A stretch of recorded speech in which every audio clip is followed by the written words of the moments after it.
একদিন আমরা তিনজন মিলে গেম খেলছিলাম। হঠাৎ আমার এক বন্ধু বলল, মামা একটা প্লেয়ার ইনভাইট দিয়ে নে। আমি বললাম আচ্ছা ঠিক আছে। আমি ওয়ার্ল্ড চ্যাটে গ্রুপ শেয়ার করলাম। কিছুক্ষণ পর একজন প্লেয়ার আমাদের গ্রুপে যোগ দিল। গ্রুপে এসে বলল, ভাই আমাকে কিক মারবেন না প্লিজ।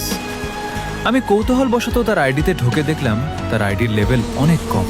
আমার বন্ধু বলল, ওকে কিক মেরে দে। কিন্তু ছেলেটা আবারও অনুরোধ করলো, ভাই আমাকে কিক মারবেন না।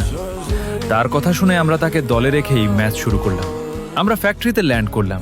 ল্যান্ড করার পর সে হঠাৎ বলল, ভাই আমি যখন একসময় গেম খেলতাম তখন আমরা সবাই ফ্যাক্টরিতে নেমে অনেক ফিস্ট ফাইট করতাম। তার কথা শুনে আমি অবাক হয়ে গেলাম। এরপর সে আবার বলল, আর পিকের ভাঙা ঘরের ছাদে নামলে সবসময় ভয় থাকতাম, কখন কোন দিক থেকে শত্রু এসে মেরে দেয়। আমি আরও অবাক হয়ে গেলাম, এত কম লেভেলের একটা আইডি, অথচ গেমের এত পুরনো স্মৃতি সে কিভাবে জানে।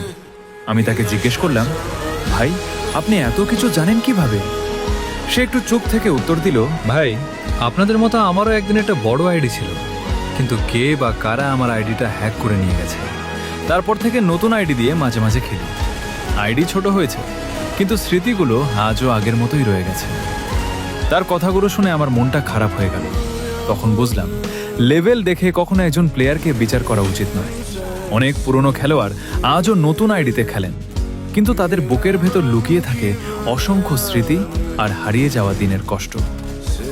পুরনো সেই দিনগুলো হয়তো আর কখনো ফিরে আসবে না, কিন্তু স্মৃতিগুলো আজও আমাদের গেমের প্রতিটি ম্যাপে, প্রতিটি ল্যান্ডিংয়ে আর প্রতিটি ম্যাচে বেঁচে আছে। যদি আপনিও একজন ওল্ড প্লেয়ার হয়ে থাকেন তাহলে এই গল্পটা আপনার বন্ধুদের সঙ্গে শেয়ার করুন আর আমার ফেসবুক পেজটি ফলো করে পাশে থাকুন। আপনাদের ভালোবাসাই আমাকে আরও এমন গল্প লিখতে অনুপ্রাণিত করে।